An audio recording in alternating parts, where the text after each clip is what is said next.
The following is a Shaw TV Public Affairs presentation. Constituency Report is produced as a public service by members of the BC Legislature through the facilities of Shaw TV.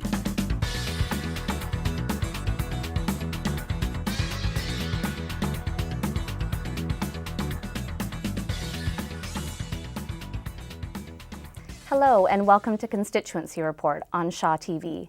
I'm your host, Joanna Groves, and joining us today is Ronna-Rae Leonard, the MLA for Courtenay-Comox. Thank you for joining us today. It's a pleasure to be here. Great. I thought I'd start off. You're a first-term MLA. Maybe you can tell us a little bit about your experience since getting elected. Well, May 9th was, I guess, the highlight of the election, because at the end of the evening I was ahead by 9 votes, and it kept the excitement across not only across the province but across the nation, and had people even in Dubai checking in to see how I was doing in Courtenay-Comox. So it started off on a real high note, and it certainly continued that way through the past few months. Yeah, what a nail biter. Yes. Absolutely. And since the results became official and you were an MLA now, what has your experience been? Well, the first experience, of course, was getting to know the other NDP caucus members, and that was pretty exciting. It's a very inclusive group of people and who are sharing values, and really in a frame now to move forward to do some pretty exciting things for British Columbians. Absolutely, yeah. And there was a historic agreement early on that must have been a very exciting day, signing the agreement with the Green Party caucus. Absolutely.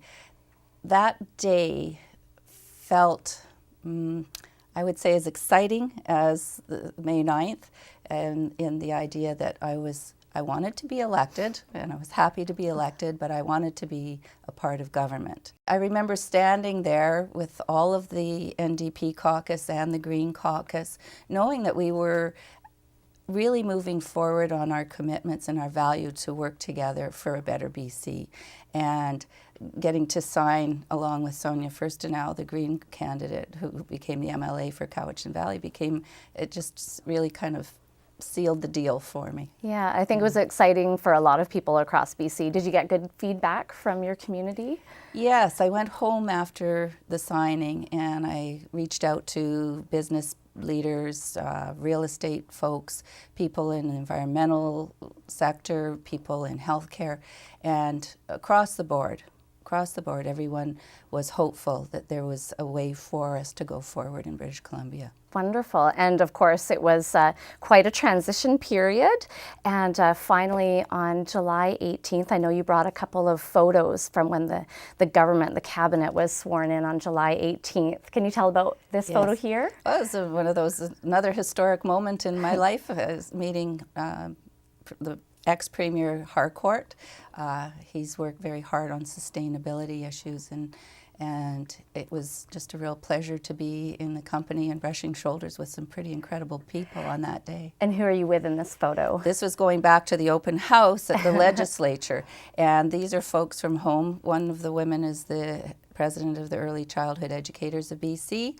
Another woman works at Transition Society, and another person in the picture is the president of CUPE, and she works at North Island College. Wonderful. It was really exciting in the building that day and just packed. It was so packed it took half an hour to move about 5 feet. but a great day, absolutely. Absolutely. And the reason that it was so packed and so slow moving was because Premier Horgan was standing out there meeting everybody. Mm-hmm. Yeah. And what's your experience been with the Premier so far as the leader, as the new Premier of BC? Well, Premier Horgan is a man of passion, and he's a man of commitment. He is very accessible. He has he's a very approachable kind of person. People, whenever they tell me that they had a chance to meet him and talk to them, that he's very genuine, and people have confidence in him. That's wonderful. It's a great beginning. Yeah, those are great qualities for a premier, absolutely. And I know apart from those big events that the whole province was paying attention to, you got a chance to go to some of the events in your own community over the summer. Do you want to tell me about some of the highlights? Okay.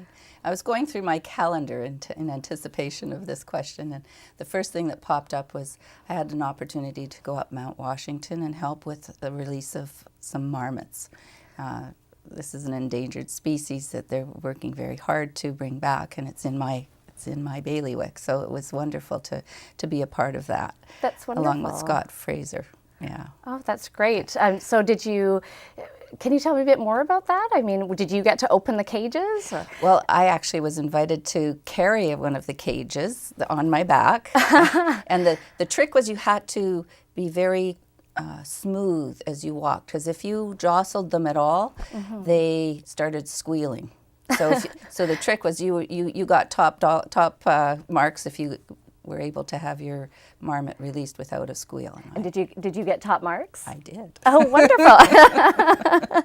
And I understand there's a Nautical Days parade in your community, and you brought a couple of photos. This is the first one here. Can you tell me about that day? Well, every community in the valley has some parade and events around it. We have the July 1st parade, which I got to participate in Courtenay, and then on the August BC Days, which is at the beginning of August, I was invited to be in the parade in Comox. And so I got to also meet with all of the uniforms that were marching in the parade, the RCMP, the Navy, the Air Force folks. So it's kind of nice to be in amongst people with uniforms. Yeah, that sounds like fun. And you were helping out at the Comox Valley exhibition, I understand. You tell me, and here's a photo. Yes. What's going on here with that little house? Oh, the barn. Every day at the end of the day they had a draw, and they invited me on 2 occasions to draw the name of the winner. And so it was interesting. It was an iffy day, so I had long sleeves, but apparently the rules are you have to roll your sleeve up above your elbow when you reach in, because I guess you could. Oh, to make sure that you're being honest. Yes, make sure I was being honest, yes. Yeah, and tell me a bit more about the exhibition. Is that a big event in your community? Yes, it's a very large event in our community, and it was a real privilege to be there. They were very inviting. I had a booth there, which was very helpful because we struggled to get the office open, and this was a way for us to meet with people, and everybody was coming up and congratulating us on the win and sharing stories as well about some of the initiatives that we were taking early in the early days and how it was affecting their lives. Oh, that's wonderful. Yeah. And also I hear you made it over to one of the islands, I think Hornby Island, and here's a photo. If you What's going on here? Well, there's a few community buildings in this area, and one of them is the Hornby Island Community Archives, and there's the library and the New Horizons for seniors. And I actually had just arrived, and I was going to have to go back to the Comox Valley the next day, but I took the opportunity to have a quick tour around of the different facilities that were over on Hornby, which used to be part of the riding, which is now in Scott Fraser's. Oh, well. But that's nice that you're still visiting them. Oh, absolutely. It's actually, Hornby Island is what brought me to the Comox Valley almost 28 years ago. Oh, wow. Yeah, it's a beautiful island. Mm-hmm. You mentioned a little earlier about your constituency office, there were some delays getting it open. Is it open now? Yes, we finally opened the doors yesterday. Wonderful. We've been open, and through appointments and through electronic media, digital media, emails, and I have staff that have been setting the office up and getting it all ready to go. And yesterday we were finally able to open the doors officially.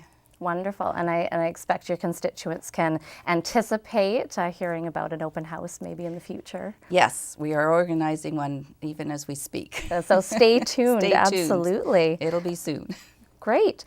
So I thought we could switch to the fall because, of course, the session started in early September. Can you tell me your thoughts about session so far? It's a whole new world in living at the legislature and dealing with a whole new way of doing things. It's very different than local government.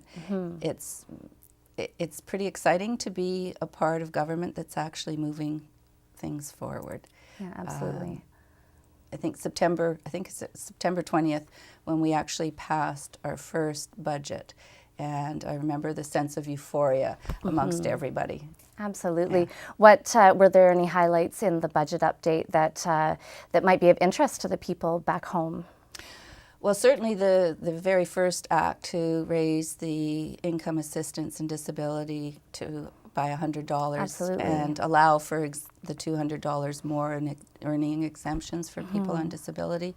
Those were huge, huge benefits for a lot of people and throughout British Columbia, but definitely in my community, had a lot of people coming up and talking about that. Absolutely. I'm assuming poverty is a big issue in Courtenay-Comox? Yes. Yeah, people think of a lot of our issues around homelessness. People think of the downtown east side, but we definitely have our own serious issues around housing in the Comox Valley. That's great. Was there anything in the budget update on housing? Absolutely. The first thing was the introduction of the renters' assistance by tightening up the rules and ending the fixed-term lease loopholes. That's right. And providing more funding towards the residential tenancy branch to end the backlog for hearing of complaints, both for landlords and tenants. Absolutely. And the other capital investment is there's going to be 2,000 supportive modular units to help house the homeless, as well as the units for affordable renting. That's wonderful. So modular units, I've heard a little about that. I'm assuming these are ones that can be moved around? Yes. The notion is that we have a very serious problem with homelessness and we need to act quickly. And modular units are something that can be put in practically anywhere on a temporary basis. So it opens up the door to other opportunities to get housing quickly. Wonderful. And do you think that maybe the Courtenay-Comox might get some of those units? I'm working very hard on it right now. Yes, we're working on setting up a meeting because there's a lot of interest. We have a homelessness coalition that's various housing provider or service providers that are interested in providing housing. And we're going to be meeting with BC Housing and making sure that some of those units come and make a difference in the lives of people here in Courtenay-Comox. That's great. And I understand you're on a working group about housing. Can you tell me a little bit more about that? Well, it's a real privilege to be a part of the mechanism that moves us forward on solutions. And the Minister of Municipal Affairs and Housing has a housing working group, and Minister Robinson has invited me and a number of other MLAs and ministers to be sitting there and working with staff to find solutions quickly to make sure that we are actually making a difference. That's wonderful. Yeah, it's such important work. Can you tell me anything about what might be coming up with that? There's going to be a conference, I believe it's in December, meeting with stakeholders, and that's going to start to move us forward on building a housing strategy. So that's the first step. Always consultation first, but quickly. That's great. Yes. And we've got a couple more minutes before we have to go to a break. I wanted to start talking about some of the other work that you've been doing with committees and as an MLA here in the Parliament buildings. Can you tell me about some of the other groups that you've been working with? I've also been appointed to the Select Standing Committee on Finance and Government Services, which is basically going through the budget consultations for the upcoming budget in February. And we've met, I think, 12 times, a few times in Victoria, as well as with teleconferencing for the northern communities, because we simply didn't have enough time to get everywhere. And we scooted around from Thanksgiving Day that week and visited 8 communities in 4 days. Oh, wow. So seeing a lot of the province, Yes. and of course speaking to people all over. What is the big message that you're hearing at those consultations? Oh, well, we're in process now of reviewing all of the submissions that were made, and the questions that were being asked were around affordability, around the services that people need, and what we can do to create sustainable communities with good paying jobs. And people responded tremendously throughout the province with the complexion of their own communities. Absolutely. I imagine you're getting some great ideas out there. Yes, absolutely. It's pretty amazing how our intentions are matching the interests of community around housing, around health services, around home care for seniors and residential care, around education and advanced education. Just whatever the gamut. It seems to all we've got, I think, a good finger on the pulse. That's great. And so have you wrapped up those consultations now? The consultations are over, and we're now deliberating. And there's another part of the job, and that's dealing with the budgets of all of the independent offices, like the conflict of interest and commissioner and ombudsman and seniors advocate, that sort of thing. Wonderful. It sounds like a lot of work, and we're going to talk more about that, but we have to take a short break. We'll come back and speak more with MLA Ronna-Rae Leonard, MLA for Courtenay-Comox, after the break.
Hello and welcome back to Constituency Report on Shaw TV. We've been speaking today with MLA for Courtenay-Comox, Ronna-Rae Leonard. Thank you again for being here.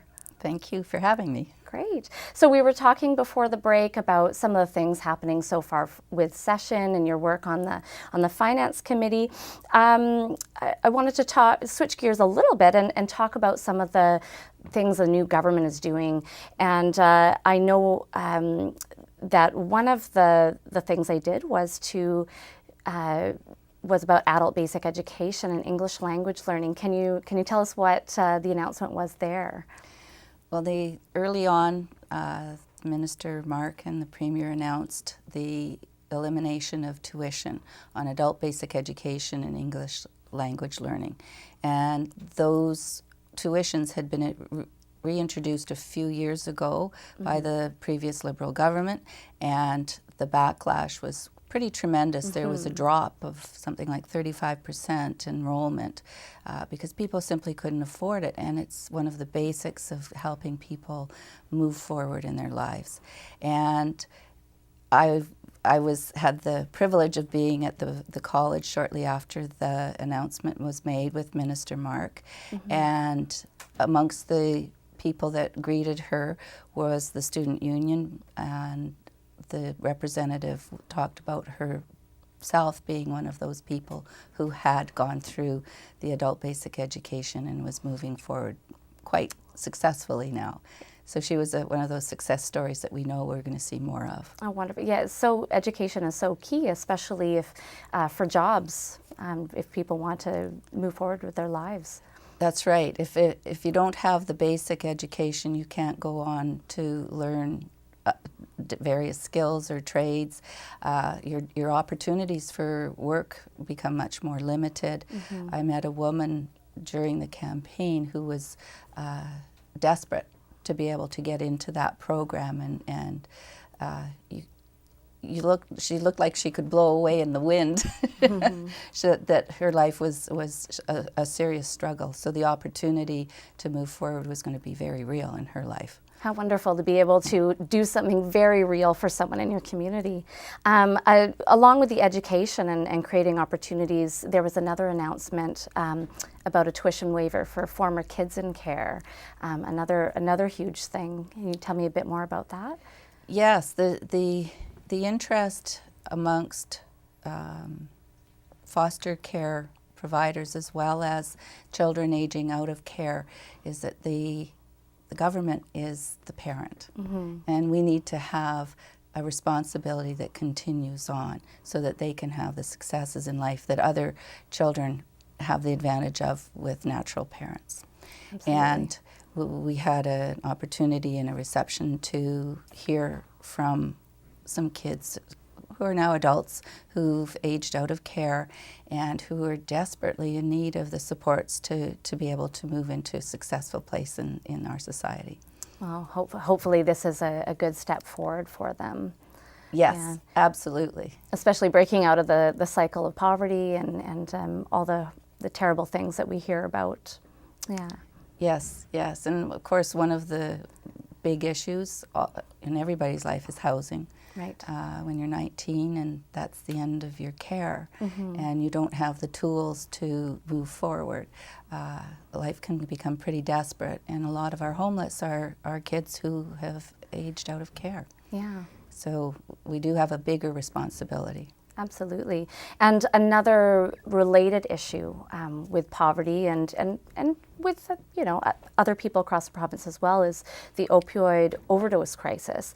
I know this is a big issue across the province. Is it a big issue in Courtenay-Comox? Yes.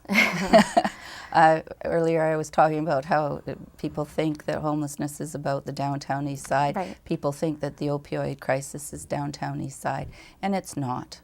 It truly is not. In my first few weeks of being in office, I was contacted by two families, one who had lost their 27-year-old son, and another woman who's worried every day that she's going to lose her son. Yeah. Yeah. Sorry. Yeah, well, I mean, and we're doing a lot on that. It's nice that we're part of a government that's moving forward. Maybe we can change gears and talk about some other big things that the government is doing. One thing I know that you have a bit of a hand in is banning big money and taking out the corporate and union donations. Can you tell us a bit more about that and what your involvement has been? Yeah. Well, I'm very pleased that our government's moved forward on banning big money. It's a step that was the shame of the province through this last campaign. We were called the Wild West. The Wild West of politics in British Columbia. So there was an opportunity for us to make a big change, and we've taken some pretty bold steps, again in concert with the Green Party, to make sure that we were hearing what British Columbians want. And this is an opportunity to bring politics and government back to a representative government that's by the people, not by big corporate interests. Absolutely. And it's not just provincial government, is it? It's also involving local elections? Yes, just this past week we've announced the changes that are being made for local government elections, and it's very timely because next year is their election cycle, and we want to make sure that we've got the tools for them to have fairer elections as well. Absolutely, and of course a huge election promise, and so important for moving our democracy forward. Another thing that I know is probably a big deal in your community and was another election promise is bringing back the Buy BC program, very popular program. Can you tell me a little bit about that? It was kind of exciting. Towards the end of October, we had Lana Popham in the community, and the Minister of Agriculture. The Minister of Agriculture, and I accompanied her to see some of the businesses in our community. A slaughterhouse, Gunther's Slaughterhouse, Natural Pastures, a cheese maker, and we went to the farmers market as well. And I know she went on a boat and did a tour with the shellfish growers. Mm-hmm. And so agriculture is big in the Comox Valley, and the emphasis of the minister is to really look closely at food security, and the Buy BC, Grow BC, and Feed BC is about making sure that we're taking care and growing our agricultural sector. It's part of one of the cornerstones for sustainable communities, mm-hmm. and it's an opportunity for the agricultural sector to really become a real active and growing participant in our economy. And I imagine it's a big job creator all across the province. Yes, exactly. That's the intent, is to, the land is where it is, it's not moving, and if we want people to get into farming, we have to have policies that are going to give them the confidence that they're going to succeed. Wonderful. Talking about some other things that the government has been doing, I know that reconciliation has been top priority for Premier Horgan and this government. Can you tell me a bit about that and what the feedback's been from your community? We've had to deal with a lot of court cases in this province, and instead of moving forward, we're busy spending money in the courts. And a commitment for us to adopt and implement the UN Declaration on the Rights of Indigenous Peoples, and to implement the recommendations, the calls to action in the Truth and Reconciliation Commission report. Those are key for us to actually move forward, not only for First Nations, but for all of us in British Columbia. These are questions of human rights and writing some previous paths that we were going in the wrong direction. Absolutely. And we have an opportunity now for everyone to be able to celebrate being in BC. That's wonderful. And you have a First Nation in your riding, do you? Yes. Comox First Nations, and they're in treaty negotiations right now. I've had the pleasure of meeting with the Chief Nicole Rempel and some of her council, and participating in the First Nations leadership gathering. And they were very active in representing their interests, and I'm excited to see them be able to move forward as well. That's wonderful. We only have about a minute left, but I want to talk about a couple of, at least one other thing.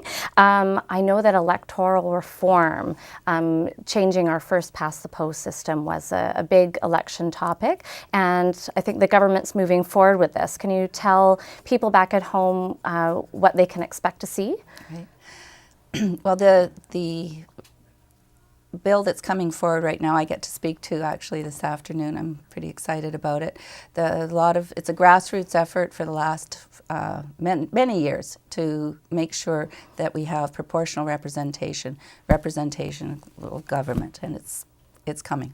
And there'll be a referendum next year, absolutely. Next fall. And, it's been such a wonderful time talking to you. There's so many other things that we could talk about, but unfortunately we are out of time. So thank you so much for coming today. It's really been a pleasure. Well, thank you very much. Thank you. We've been talking today with the MLA for Courtenay-Comox, Ronna-Rae Leonard. I'm Joanna Groves. Thank you so much for watching, and we'll see you next time on Constituency Report on Shaw TV.